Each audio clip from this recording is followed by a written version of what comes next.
وہ لوگ جو اپنی شرمگاہ کی حفاظت کرتے ہیں۔ دو چیزیں انسان اپنی سنبھال لینا، ایک پیٹ اور ایک شرمگاہ، تو فرماتے تھے ولایت اس کے بڑی قریب آ جاتی ہے۔ ہم نہ ان لذات میں الجھ جاتے ہیں۔ سیانے سیانے بندے روٹی کمر سیدھی کرنے کے لیے کھانی چاہیے، زبان کے ذائقے کے لیے نہیں کھانی چاہیے۔ یہ زبان کا ذائقہ لگ جائے یہ کہیں کا نہیں چھوڑتا انسان۔ اپنی شرمگاہ کی جو لوگ حفاظت کر لیتے ہیں، کوئی بڑے سے بڑا گناہ کرنے سے بھی بندہ کافر نہیں ہوتا، بندہ کفر کرنے سے کافر ہوتا ہے۔ گناہ بڑے سے بڑا کرنے والا بھی گناہ گار ہے، کافر نہیں۔ لیکن بعض گناہ ایسے ہیں جو جس وقت بندہ کر رہا ہوتا ہے اس وقت وہ مومن نہیں ہوتا۔ میرے نبی کریم صلی اللہ تعالیٰ علیہ وسلم نے فرمایا جب کوئی شرابی شراب پیتا ہے اس وقت مومن نہیں ہوتا، جب کوئی چور چوری کرتا ہے تو اس وقت مومن نہیں ہوتا، اور جب کوئی زانی زنا کرتا ہے تو تب وہ مومن نہیں ہوتا۔ اتنی دیر کے لیے اس کے دل سے ایمان نکال لیا جاتا ہے۔ یہ جو ہمارے لڑکے بن سنور کے نکلتے ہیں، یہ جو میک اپ کا خرچہ لڑکیوں کے برابر لڑکوں کا ہوتا جا رہا ہے، یہ جو لڑکے بھی رات کو چہرے پر کریم لگا کر کے سوتے ہیں، یہ بتا سکتے ہیں کہ مقاصد کیا ہے؟ بتا سکتے ہیں؟ یعنی بچے بھی بغیر شیمپو کے بال نہیں دھوتے، مثلا کیا کرنا ہے آپ نے اس کا؟ بڑی بڑی قیمتی چیزیں جو ہیں وہ آپ نے رکھی ہوئی ہیں، مقصد کیا ہے؟ یہ جو ہمارے بچے بن سنور کے نکل رہے ہیں تو کیا دعوت دے رہے ہیں سوسائٹی کو؟ شارٹ نکرے پہن کے جو نکلے ہوئے ہیں، اریاں لباس پہن کے نکلے ہوئے ہیں۔ اقبال نے کہا تھا دیار مشرق حوث میں غلطاں، شباب اریاں شراب اسیاں، جسے بھی دیکھو غری کے اسیاں۔ ہم ایسی تہذیب کیا کریں گے؟ شباب اریاں، تم نے اپنی جوانی ننگی کر ڈالی ہے ساری، معاذ اللہ۔ کن مقاصد کے لیے میں وہ اعداد و شمار بتا نہیں سکتا۔ ہمارے ہاں گند سستا ہو گیا ہے، لوگوں نے گناہ تک پہنچنا آسان بنا دیا ہے۔ آپ دیکھ لیں گندگی دروازے پہ اور گند موبائل میں، کیسے بچائیں ان بچوں کو؟ کیا کریں؟ کلیجے پھٹتے ہیں۔ کبھی باتیں سوچتے ہیں تو سوچتے ہیں آنے والی نسل کو کہاں لے جائیں، کہاں چھپائیں، کیا ایسا کریں کہ یہ بچ جائیں، خدا را قربان جائیں حضرت عثمان غنی پر۔ مصنف ابن ابی شیبہ میں صحابہ فرماتے حضرت عثمان غنی نا بڑے مالدار تھے۔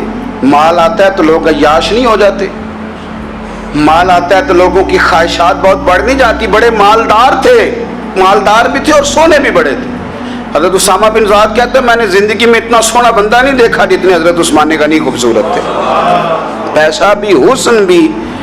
لیکن فرماتے ہیں کہ حضرت عثمان غنی سب سے بڑھ کر اپنی شرمگاہ کی حفاظت کرنے والے اور سب سے بڑھ کر صلہ رحمی کرنے والے، رشتہ داروں سے اچھا سلوک کرنے والے، حیا والے، شرم والے، پاکیزگی والے۔ آپ کا ذہن ہے، آپ صبح اٹھتے ہی ذہن بنا لیں کہ میں نے آج اتنا سبق پڑھنا ہے، آج اتنی تفسیر دیکھنی ہے، اتنی عبادت کرنی ہے، فلانی نعت میں نے دیکھنی ہے، فلاں خیر کا کام کرنا ہے، فلاں آدمی کے ساتھ نیکی کرنی ہے۔ صبح ذہن بنا لیں، آپ کا ذہن وہی کام کرنے لگے گا۔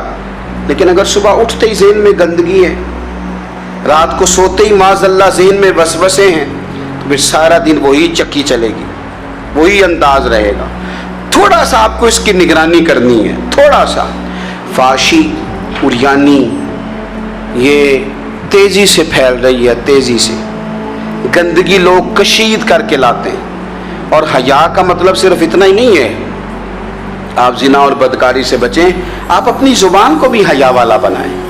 کوئی کچا کمزور جملہ، گندی بات، گالی کبھی بھی زبان پہ نہ آئے، آپ کا انداز حیا والا ہو۔ بے باک ہو جانا، بے باک بولنا، میں باریکی سے اس بات کو سمجھتا ہوں اور میں آپ کو بہت ساری بزرگوں کے ارشادات کا نچوڑ عرض کرنے لگا ہوں۔ آپ اپنا ذہن صاف کر لیں، آپ کے بہت سارے کام ویسے ہی صحیح ہو جائیں گے، کیونکہ ہمارے دین کے اندر زیادہ اجر نیتوں اور ارادوں پہ ملتا ہے۔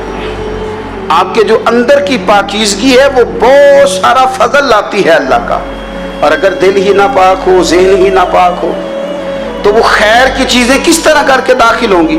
اپنی شرمگاہ کی قربان جائیں۔ نوجوانوں ذرا غور کرنا، میرے نبی کریم صلی اللہ تعالی علیہ وسلم کے بارے میں حضرت عائشہ صدیقہ فرماتی ہیں کہ عرب کی کنواری لڑکیاں بڑی حیا والی ہوتی تھیں، لیکن اللہ کے پیارے رسول صلی اللہ علیہ وسلم عرب کی کنواری لڑکیوں سے بھی بڑھ کر حیا والے تھے۔ یہ ہمارے بچے مذاق میں ہمیں کئی دفعہ کہتے ہیں شادی کرا دو، شوگل میں کہہ دیتے، ابا کو کہہ دیتے ہیں، ابا کو منہ پہ آگے کہہ دیتے ہیں، کہتے ہیں یہ بڑا بھائی مصیبت بن گیا، یہ ہٹے گا تمہاری باری آئے گی۔ آپ کچھ ایسی باتیں کر رہے ہیں، کچھ ایسے انداز آپ اختیار کر رہے ہیں جو وفادار لوگ کرتے نہیں۔ شرم و حیا سے وہ چیزیں ڈھل جاتی ہیں جو باتیں ہمارے بچوں کی زبانوں پر بے باکی کے ساتھ آنے لگی ہیں۔ اور میں آپ کو ایک عقلی بات عرض کرتا ہوں، آپ اپنی زبان سے جو جملے خود ادا کرتے ہیں وہ جملے آپ کے دل پر بھی اثر کرتے ہیں۔ اگر آپ غلط بات بار بار کریں گے تو آپ کا دل بھی غلط بات کی طرف مائل ہو جائے گا۔ آپ 10 بار 15 بار 20 بار کوئی خیر کی بات کریں، خیر کی، تو آپ دیکھیں گے آپ کا دل بھی خیر کی طرف مائل ہو جائے گا۔ آپ خیر کی باتوں پر اپنے آپ کو لائیں، اچھی باتوں پر اپنی توجہ لائیں، آپ کا دل بھی اچھائی کی طرف مائل ہو جائے گا۔ کفل کا ایک واقعہ ترمذی میں ملتا ہے۔ ایک شخص کفل نام کا تھا بنی اسرائیل میں، ایک عورت مجبور تھی، اس کے بچے بھوکے تھے، تو کفل نے اسے مائل کر لیا کہ تو میرے ساتھ گناہ کرے گی تو پھر میں تیرے بچوں کی روٹی تجھے دوں گا۔ تو وہ عورت پہلے تو بیچاری نہ مانی، لیکن بچوں کی بھوک دیکھ کے مجبور ہو گئی۔ جب کفل کے قریب گئی نا وہ عورت، اس نے دروازے سارے بند کر لیے۔ ترمذی شریف میں اس کا واقعہ موجود ہے۔ چاروں جانب سے بند ہو گیا سارا کچھ، لیکن جب وہ کفل کہتا ہے میں اس بی بی کے پاس جانے لگا تو عورت کا وجود کانپتا تھا۔ جس بندے کو گناہ کی طرف جاتے اس کی طبیعت میں ہیجان پیدا ہو تو مانا یہ ہے کہ ابھی ذہن پورا غلیظ نہیں ہوا، ابھی طبیعت پوری گندی نہیں ہوئی، ابھی ایمان کی بہت ساری قسمیں موجود ہیں، عورت کا وجود کانپتا ہے۔ تو کفل کہتے ہیں کہ میں نے اسے کہا کہ سارے دروازے بند ہیں، ڈرتی کیوں ہے؟ تو کہنے لگی ڈرتی اس لیے ہوں کہ سارے دروازے بند نہیں ہوتے، ایک دروازہ کھلا ہے اور وہ دروازہ رب قدیر کا دروازہ ہے، اسے کیسے بند کیا جا سکتا ہے؟ تو کہتے ہیں جب اس نے یہ لفظ کہے تو مجھ پر بھی بات کا اثر ہوا، مجھ پر۔ تو میں نے کہا کہ اگر تو عورت ہو کہ رب سے اتنا ڈرتی ہے تو مجھے تو اس نے مرد بنایا ہے، تو مرد تو ہوتا ہی وہ ہے جو اپنے آپ پر کنٹرول کر سکے۔ تو اب نہ معاملہ آگے جائے گا، اب یہاں بات رکے گی نہیں، جا میں تجھے آزاد کرتا ہوں۔ عورت گئی، اس نے توبہ کی کفل نے، اور رات رو کے کہنے لگا مالک آج میں نے توبہ کی ہے تو میرے اوپر مہربانی کرنا، میری توبہ ٹوٹنے نہ پائے۔ رات اس نے توبہ کی، رات ہی انتقال ہو گیا۔ لوگوں کو پتا تھا بڑا بے حیا ہے، بد کردار ہے، گناہ گار ہے، شاید لوگ اس کا چہرہ دیکھنے بھی نہ جاتے، پر مالک کریم ہے نا۔ حضور فرماتے ہیں سویرے اس کے دروازے پہ لکھ دیا اللہ نے، لوگوں رب نے کفل کے سارے گناہ معاف کر دیے ہیں، اس کے دروازے پہ لکھ دیا گیا۔ جب آپ اپنی حفاظت کرنا چاہتے ہیں تو اللہ پھر اسباب بھی پیدا کر دیتا ہے۔ اپنی شرمگاہ کی، اپنی نظر کی آپ خوب حفاظت کریں۔ اور میں آپ کو ایک بات عرض کروں، ایک بندے کے باحیا ہو جانے سے نا، ایک بندے کے ٹھیک ہو جانے سے اس کے دائیں بائیں بے شمار لوگ ٹھیک ہو جاتے ہیں۔ نہ چاہتے ہوئے بھی آپ کی نیکی کا اثر آپ کے دوستوں پہ پڑتا ہے، نہ چاہتے ہوئے۔ اور ایک بندے کے بگڑ جانے سے اس کے دائیں بائیں بہت سارے لوگ بگڑ جاتے ہیں، بہت سارے لوگ بگڑ جاتے ہیں۔ آپ اگر اپنے لب و لہجے پر یہ پابندی لگا سکیں اور اپنے آپ کو اگر آپ سنبھال سکیں تو پھر یاد رکھیے گا بڑی ساری چیزیں بہتر ہو جائیں گی۔ کچھ چیزیں ایسی ہوتی ہیں جو ہم نہ فراخ دلی سے بانٹتے ہیں، اور کچھ چیزیں ایسی ہوتی ہیں جو مجبور ہو کر ہم دیتے ہیں۔ کئی دفعہ ایسا ہوتا ہے کہ سامنے والا کچھ زیادہ تکلیف میں ہوتا ہے اور ہمارے پاس بھی وسعت نہیں ہوتی، لیکن زیادہ اجر اسی بندے کو ملتا ہے جو تھوڑی تکلیف برداشت کرے اور سامنے والے کی تکلیف کو دور کرے۔ مدینہ منورہ میں نا قحط پڑ گیا تھا، غلہ نہیں ملتا تھا، تو قحط کے زمانے میں لوگ نا پھر چیزوں کو مہنگا کر کے بیچتے ہیں۔ ہمارے ہاں ایک طرف چینی کی لائنیں لگی ہوتی ہیں، دوسری طرف چھاپا پڑتا ہے،